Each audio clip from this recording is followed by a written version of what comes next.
great talent wins games. Great stories win hearts. In 2003, England's most elegant centre-back vanished from a routine drug test and paid with an 8-month ban. 5 years later, he captained Manchester United on the night they reclaimed Europe. How does one man live through both disgrace and immortality and still walk out as a leader? South London to superstardom, a kid shaped by concrete estates and big dreams grows into the defender that clubs keep breaking records to buy.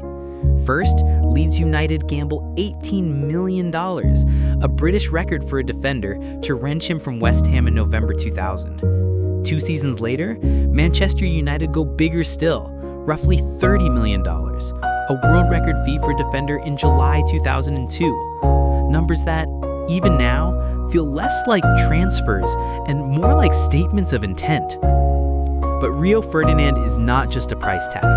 At Leeds, he becomes the calm heartbeat of a fearless side that storms all the way to the 2001 Champions League semifinals, a run that announces him as England's new prototype, poised on the ball, quick across the ground, reading danger before it exists. Then comes Old Trafford, where that composure becomes culture, his presence reshaping how an entire league imagines the position of center back. And yet, for every polished tackle, there is turbulence, a missed test that explodes into headlines. Later, injuries that try to chip away at his aura. So the question that drives this film isn't simply how he won, it's how he led, through acclaim and accusation, triumph and toil, and what that leadership cost him. This is the story of reinvention, a boy from Peckham who chose football over ballet, a record-shattering defender who steadied dynasties, a captain on European nights who still had to rebuild his name after public censure. The stakes are legacy versus liability. Can authority and artistry outlast scandal and pain? By the end, you'll know why teammates trusted his voice, why opponents feared his calm, and why his version of leadership still anchors how we judge greatness at the back. Peckham, South London, in the 1980s was no easy backdrop for a dream. Streets were rough, opportunity scarce, and distractions constant. Into this landscape was born Rio Gavin Ferdinand on November 7, 1978, to a working-class family of Irish and St. Lucian heritage.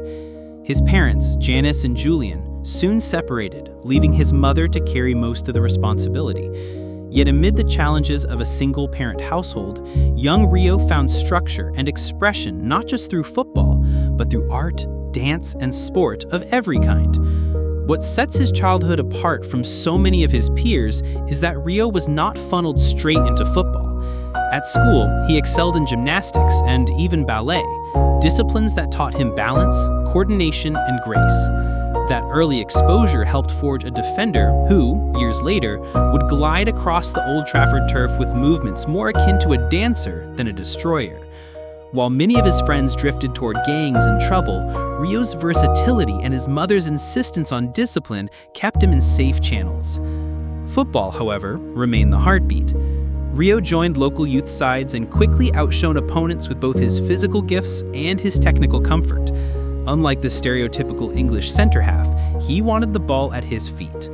Coaches noticed the rare mix, tall, athletic, but also composed and expressive. In 1992, at the age of 14, he earned a place at West Ham United's famed academy, a proving ground for raw London talent. Those academy years became decisive. At Chadwell Heath, West Ham's training ground, coaches marveled at his maturity. While his peers relied on brute force, Rio studied the game's geometry, anticipating movement, stepping out from defense, beginning attacks. By his mid-teens, his ambition was already clear. He did not simply want to play professional football. He wanted to redefine what an English center-back could be. This foundation, discipline from ballet, resilience from Peckham, and vision from West Ham, prepared him for the leap to senior football. And soon, that leap would turn a promising boy into one of England's most scrutinized young professionals. By 1996, the leap arrived. Rio Ferdinand made his Premier League debut for West Ham United against Sheffield Wednesday, just 17 years old, tall and angular, but already brimming with composure. Where most teenage defenders might have panicked under the weight of top-flight football, Ferdinand appeared oddly serene, almost elegant. Journalists began to write that he looked less like a center half and more like a midfielder masquerading in defense. His manager, Harry Redknapp, recognized it immediately. Redknapp had a knack for spotting young talent, and in Ferdinand, he saw a player who could carry West Ham into the future. "He's as good on the ball as some of my midfielders," Redknapp once remarked. Under his guidance, Ferdinand grew into a first-team regular by the late 1990s, learning not only the physical duels of Premier League football, but also how to marshal a back line. The turning point in those years came with England recognition. In 1997, still a teenager, Ferdinand was called up by Glenn Hoddle and earned his first England cap against Cameroon. That debut made him the youngest defender ever to play for England at the time. It was more than a personal milestone, it was a signal that English football had found its next defensive leader, a player with the style of a continental sweeper, but the grit of a Premier League warrior. As the seasons unfolded, Ferdinand's calmness under pressure set him apart. He wasn't diving into reckless challenges. He was intercepting, reading passes, and starting moves from the back. He was redefining expectations. That quality drew admiring glances far beyond Upton Park. By 2000, Leeds United, fueled by ambitions of conquering Europe, made him the most expensive defender in British football history, paying £18 million for his services. At Ellen Road, the stage was larger, the spotlight harsher, and Ferdinand responded. Under David O'Leary, Leeds built a fearless young side that stormed through the Champions League in 2000-2001. Ferdinand was at its heart, commanding the defense as the club stunned Europe to reach the semifinals. His blend of poise and power drew comparisons to Bobby Moore, and pundits began to call him the Rolls-Royce of defenders. It was a tag that would follow him throughout his career. By the summer of 2002, Ferdinand's reputation had outgrown Leeds. His performances at the World Cup with England confirmed that he was ready for the very highest level. Manchester United came calling, breaking the transfer record again, this time paying around £30 million. Rio Ferdinand, once a boy in ballet shoes on the streets of Peckham, was now the most expensive defender in world football, preparing to anchor Sir Alex Ferguson's new era. The summer of 2002 marked a definitive break in Rio Ferdinand's journey.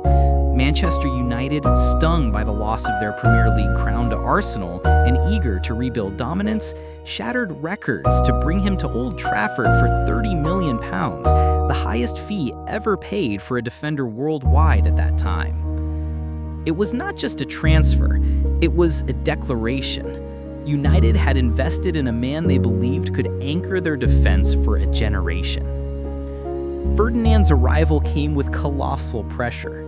Record signings are rarely judged with patience, and at a club as scrutinized as United, every pass, every header, every mistake was magnified.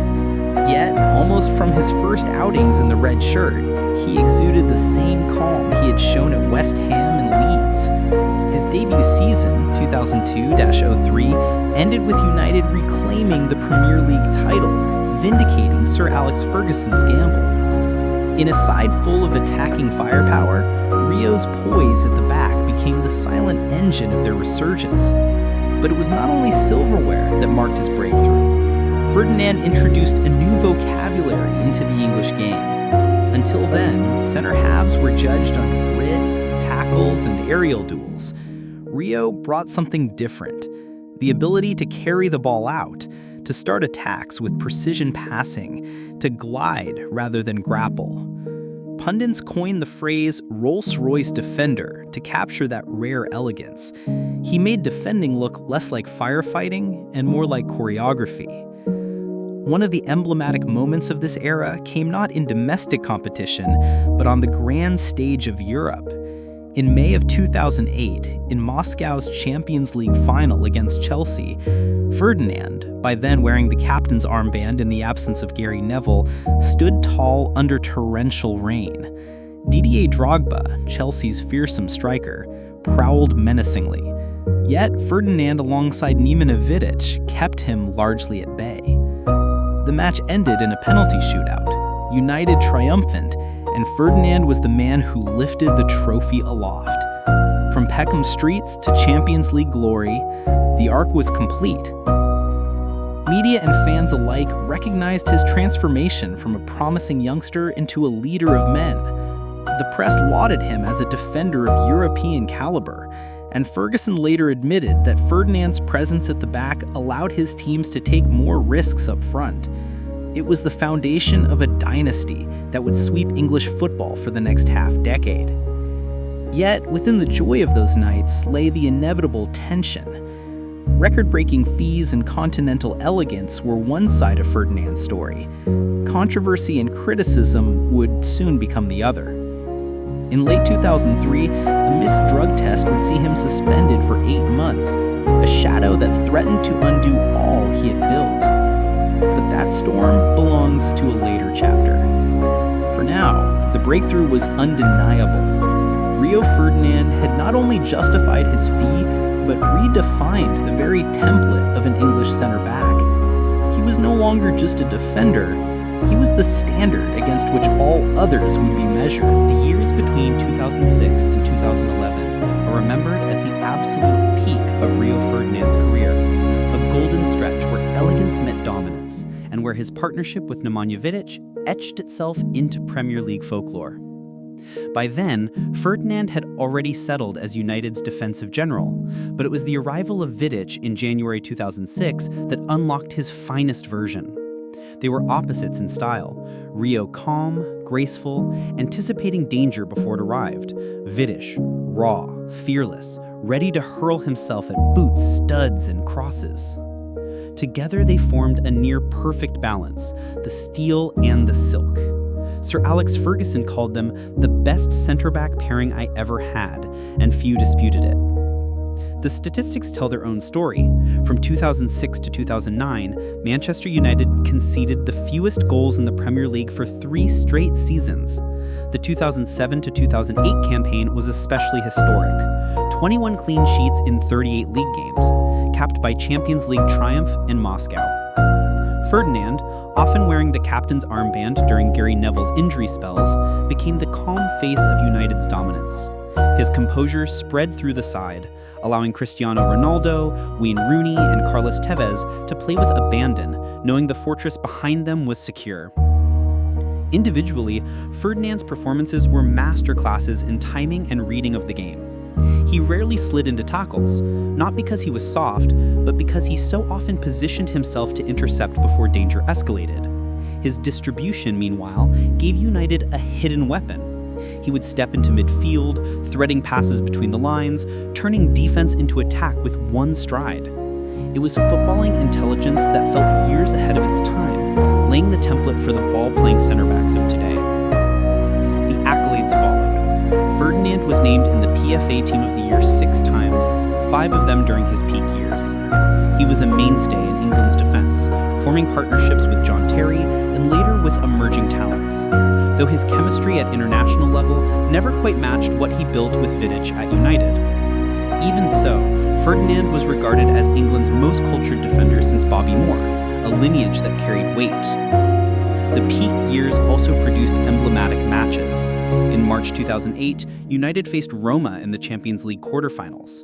While Cristiano Ronaldo and Wayne Rooney dazzled, it was Ferdinand who shut down Francesco Totti's influence, marshalling the defense in a way that drew praise from Italian pundits. Later, in the 2009 Champions League semi-final, he and Vidic subdued Arsenal's pacey attack, ensuring United reached a second consecutive final.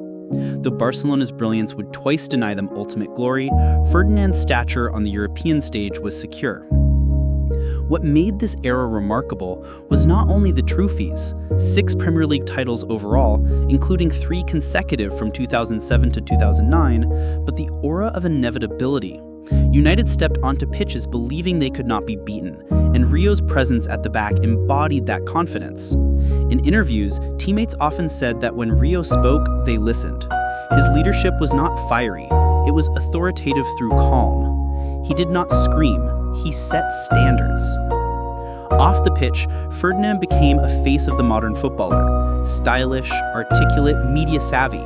He launched #5 magazine, invested in business ventures, and projected the image of a player who could be both an athlete and a cultural figure. Critics sometimes accused him of distraction, but Ferguson largely trusted him, understanding that confidence off the pitch often fueled composure on it. Yet, even at this summit, clouds lingered on the horizon. Injuries began to creep in around 2009, particularly persistent back problems that threatened his reliability. He missed large stretches of seasons, and younger defenders like Johnny Evans occasionally stepped in.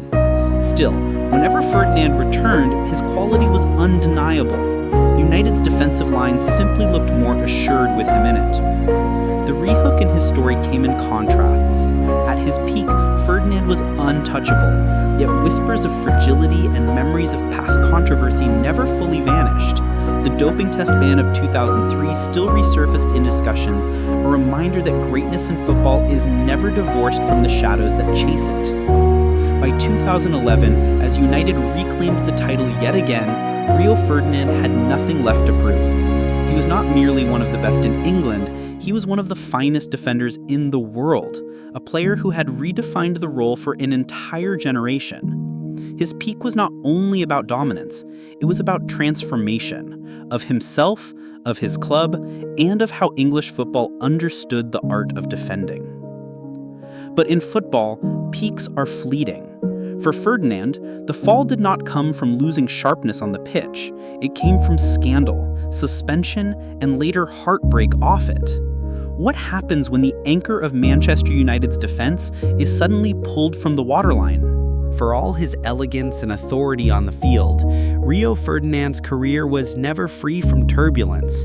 In September 2003, a routine anti-doping control became the flashpoint that threatened to undo years of hard-earned reputation.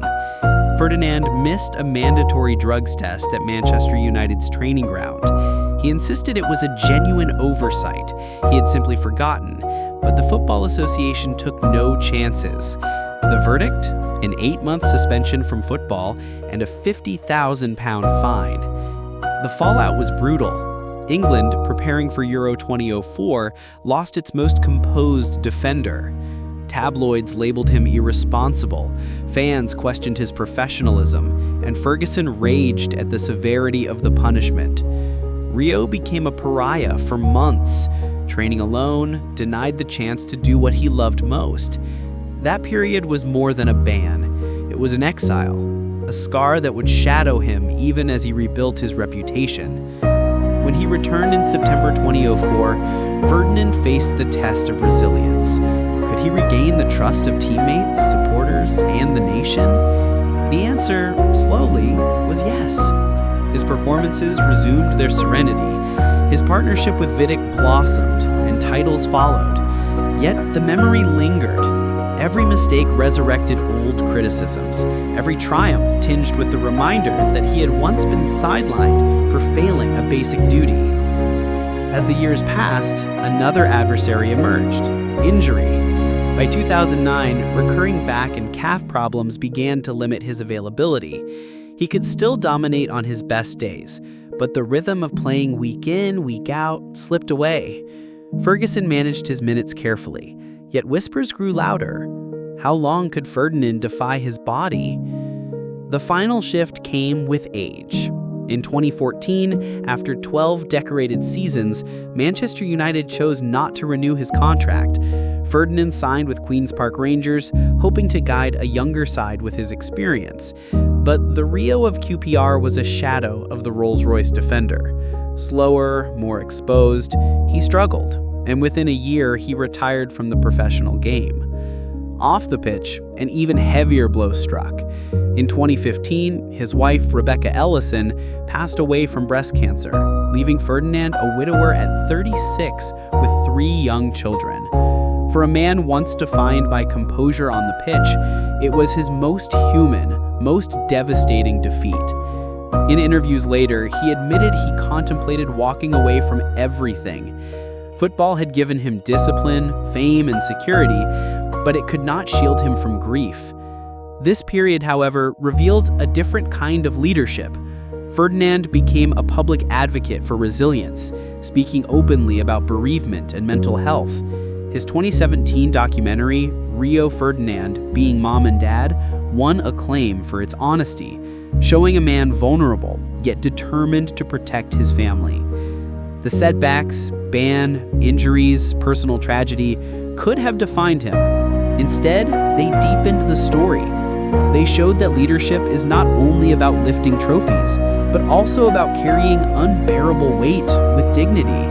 When the final whistle of his career blew, Rio Ferdinand stood as more than just a record-breaking transfer or a stylish defender. He was a bridge between two eras of English football, the old school of uncompromising center halves and the new wave of ball-playing stoppers who see defending as both art and science. His blend of anticipation, elegance, and leadership made him a prototype for the modern game. At Manchester United, Ferdinand's legacy is carved in silverware: 6 Premier League titles, 2 League Cups, a Champions League, and a Club World Cup. But numbers alone do not capture his imprint. To teammates, he was the voice of calm in chaos, the player who made even the fiercest battles feel under control. To fans, he embodied the assurance that United's fortress would not crack, no matter the storm. Beyond trophies, his influence extended to identity. Young defenders across England, from John Stones to Fikayo Tomori, have cited Ferdinand as inspiration. His willingness to step into midfield, to pass with precision, to trust composure over brute force, shifted expectations of what it meant to be a center-back in England. Even pundits who once doubted him now describe him as one of the greatest defenders the Premier League has ever seen. Off the pitch, his story deepened. He became a symbol of resilience, showing how grief can be met with honesty and courage. His advocacy for mental health and bereavement support turned private loss into public strength. That too is part of his legacy, not just how he defended goals, but how he defended his family and his humanity. In the end, Rio Ferdinand is remembered not only for anchoring Manchester United's defense, but for redefining leadership itself: quiet, composed, and enduring. Great talent wins games. Great stories win hearts. Rio Ferdinand's journey, from Peckham Streets to Old Trafford's throne, from scandal to silverware, from personal tragedy to resilience, reminds us that greatness is never linear. It is tested, scarred, and ultimately proven. Thank you for watching the untold story of Rio Ferdinand, the leader who anchored Manchester United's defense. If this story moved you, please subscribe to the channel, share your thoughts in the comments, and join us as we continue uncovering the hidden chapters of Premier League legends. And stay tuned, next time we'll step into the world of another defensive titan, a rival whose path intertwined with Rio's at the heart of English football.